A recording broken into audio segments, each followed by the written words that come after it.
महिलांना अटॅक येण्याचं कारण काय? सून माझं ऐकत नाही. अगं तुझा आणि तुझ्या सुनाचा संबंध काय? तू कोण शहाणी लागून गेली तुझं ऐकायला? तुला कळतं का काही? तर नमस्कार मित्रांनो, आपण बघत आहोत आपल्या महाराष्ट्र न्यूज चॅनलवर इंदोरीकर महाराज यांची माहिती आणि त्यांच्या शैलीतून त्यांनी आपल्या महाराष्ट्रामध्ये खूपच असे नाव केले होते आणि आताही आहे. तर निवृत्त काशीनाथ देशमुख लोकप्रिय इंदोरीकर महाराज म्हणून ओळखले जातात. ते महाराष्ट्रातील प्रसिद्ध कलाकार, कीर्तनकार आणि सामाजिक प्रबोधनकार आहेत. ते विनोदी शैलीत कीर्तन करतात आणि समाजातील वाईट गोष्टीवर टीका करतात. म्हणजे वाईट गोष्टी म्हणजेच की आपले सरकार असो, कोणी लोक असतील, मुली असतील आणि बाया असतील, त्यांच्यावर त्यांनी सकारात्मक टीका केलेल्या आहे. म्हणजेच की त्यांची चुकी झाली तर ते डायरेक्टली बोलणारे माणसं आहे. तर आता त्यांचं बघूया आपण.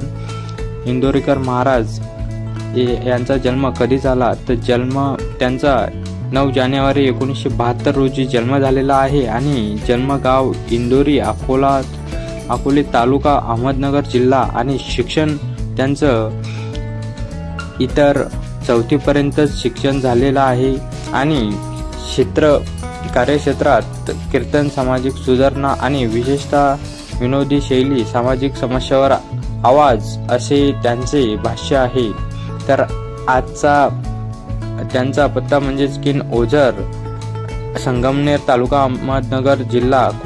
त्यांचं कुटुंब असं आहे की त्यांच्या पत्नीही कीर्तन करतात आणि पत्नी त्यांच्या शालिनीताई देशमुख आणि त्यांना 2 मुलं आहे, एक अशी मुलगी आणि मुलगा.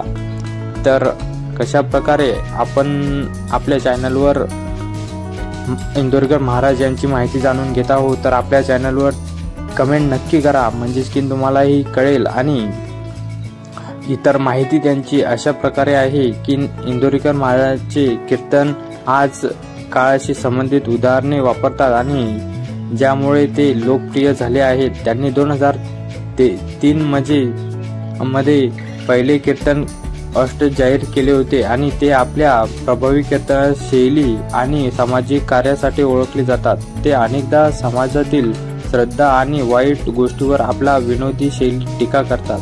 आणि इंदोरीकर महाराजांनी महाराष्ट्रात आणि देशात अनेक ठिकाणी कीर्तन केलेले आहे, ज्यामुळे त्यांना मोठा चाहता वर्ग मिळालेला आहे. तर मित्रांनो, अशा प्रकारे आपले इंदोरीकर महाराज यांची आपण माहिती सांगितलेली आहे. परंतु त्या माहितीतून आपल्याला काय माहीत झालं ते आपल्या कमेंट बॉक्समध्ये नक्की नोंदवा. म्हणजेच की इंदोरीकर महाराज हे खूप असे चांगले कीर्तनकार आहेत, परंतु लोकांना त्यांची शैली आवडत नाही आणि त्यांनी मोठमोठाली राजकारणी आणि असे धोकेदारी करणारे त्यांना थंड पाडलेलं आहे.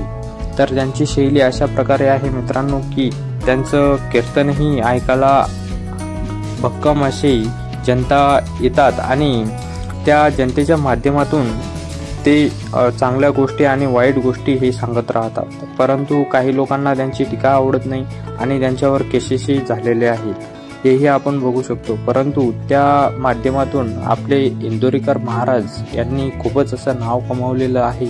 ज्यांना कोणाला वाईट वाटत असेल त्यांनी त्यांचे कीर्तन ऐकू नये आणि ज्यांना चांगलं वाटत असेल त्यांनी ऐकावं, ह्या अशी आपली माहिती आहे. म्हणजेच की खरंच इंदोरीकर महाराज काय आहेत हे त्यांचं माध्यम आहे.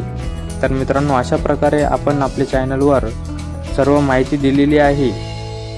तर आपल्या चॅनलला सबस्क्राईब करा आणि कमेंटमध्ये आपलं मत नक्की नोंदवा. धन्यवाद मित्रांनो.